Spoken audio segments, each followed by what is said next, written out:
Mr. Mel, where are you? Did you move? No, not quite. I just changed my background because today we're going to be talking about applying background knowledge to texts. That was a reach. Background knowledge is when you think about what prior information you have on a topic when that topic is being presented to you in the form of literature or writing or articles or movies or video games or really anything, actually.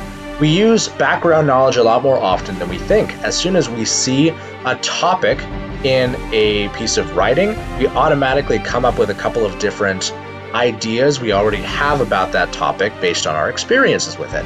And authors recognize that people do that automatically, which is why we should be applying what's known as background knowledge or background thinking to a text when we read it. Not only does that make the text more enjoyable to read, but it also helps us make connections with the text when we might not otherwise make those connections. So today's lesson is going to feature practicing using some of your background knowledge, what experiences you've had and what stuff you already know about certain topics in order to find ways to personally connect with the topic we're going to be reading.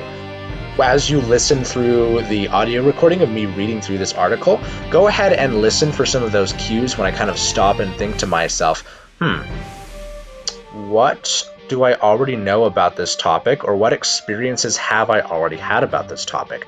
Usually that's something that you do at the very, very beginning of an article, just simply when you see what the article is about. So let's go ahead. I'm going to read out the article for us, and I'm going to be stopping along the way to show you how you apply your background knowledge, background experiences, background information to a topic or an article when you're reading through it.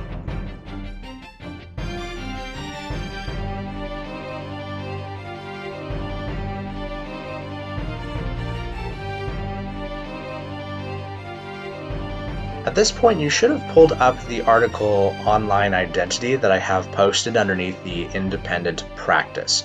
If you need to pause the video here and answer the two questions below the posted video, aka what is background knowledge and why is it important, then go ahead and do so. But if you've already done that, let's go ahead and let's move on to reading through this article that we have. It's called Online Identity. Now, just seeing the title Online Identity, I'm going to pause and I'm going to think to myself, okay, what do I already know about online identity? Well, I know that identity has to do with who you are as a person, right? It usually has to do with like what your name is, etc., etc. And online, well, I'm a millennial. I know plenty of stuff about the internet. I've played video games online. I participate in social media online. I read online. I write online. I do tons of stuff online. So I already have a pretty good knowledge of what it means to be online. As far as online identity goes, I guess, I mean, in a couple of video games I've played before, I've taken on the names of like different characters. Maybe that has something to do with it. And scene. When you apply your background knowledge to a text, you usually go through a thought process similar to that. Sometimes you do that unconsciously. But in this article, I saw the title, which immediately gave us some sort of topic, and I thought to myself, what do I already know about this topic moving into this? So at this point, I'm going to go ahead and read through this article. Be sure to read along as I go, starting with the gray box at the top. Consider the different ways we express ourselves, especially in the age of new technology. The internet has heavily shaped our notion of identity. On the internet, people can create a multitude of personas, some of which can be created with false information. As you read, take notes on the ways in which people express their identity on the internet. Online identities. An online identity, sometimes called an internet persona, is an identity established by a user to interact with others through social media such as Facebook, Twitter, blogs, or multiplayer games. Hey, pause. Like I said, that's one thing that I kind of already knew about this topic, right? And continuing on. Although some people use their real names online, many internet users prefer to be anonymous, identifying themselves by pseudonyms. Some users can be deceptive about their identity. Users express online identity both explicitly and implicitly. Users express themselves explicitly through usernames, pictures, and the information about themselves that they choose to give others, such as their hometown. They can also explicitly express their identity by choosing an avatar, an icon-sized graphic image, or by creating user profiles in social media networks, such as Facebook. Implicitly, users express their identity through what they say to other users and the opinions they express. As other users interact with an established online identity, it gains a reputation, which enables them to decide whether the identity is worthy of trust. Hmm, I wonder, have I ever interacted with somebody online where maybe I didn't quite trust them? And did that have to do with maybe something about their profile picture or the information they put out there? I can think of a couple of situations in which I saw somebody with a profile picture that looked just a little too perfect. It looked like they put um, like kind of a stock or a fake photo on there, which made me not really trust them as much. So, background knowledge. The reliability of online identity and the mask effect. Moving on. Social networking services and online avatars have made the notion of identity far more complex, because the identities that people define in the social media are not necessarily the identities that they actually have. For example, several studies have shown that people lie about themselves in online dating profiles or in communication with potential partners. A person may feel that she is able to lie about her identity on the internet because it creates a mask effect, where no one can see her true self.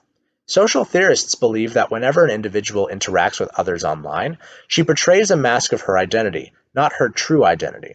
This is partly due to the fact that in some online contexts, such as Facebook, she must answer specific questions to create an online profile. Further, as she begins to interact with others, she adds more and more layers to her mask through the vocabulary she uses and the topics she writes about. The kind of mask one chooses reveals at least something about the person who chooses it. While the online mask does not reveal the actual identity of the person, it does reveal an example of what lies beyond the mask. For instance, if a person chooses to act like a rock star online, this may mean that he or she has an interest in rock music. Even a person choosing to hide behind a totally false identity says something about the fear and lack of self-esteem he or she may be experiencing. Now pause once again. Do I have any kind of background knowledge? In fact, I'm going to ask this of you guys now.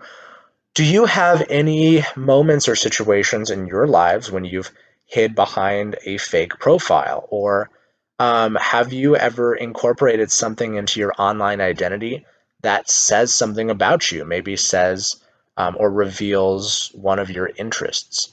Think about that for a second.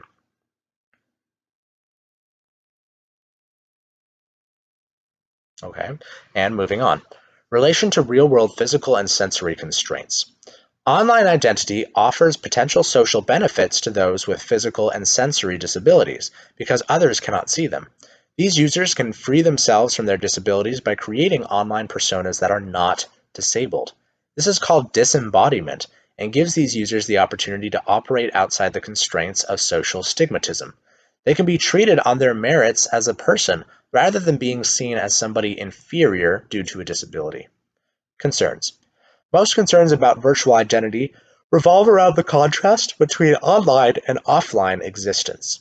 The ability to change the notion of what real means has raised questions about how virtual experience may affect one's offline emotions.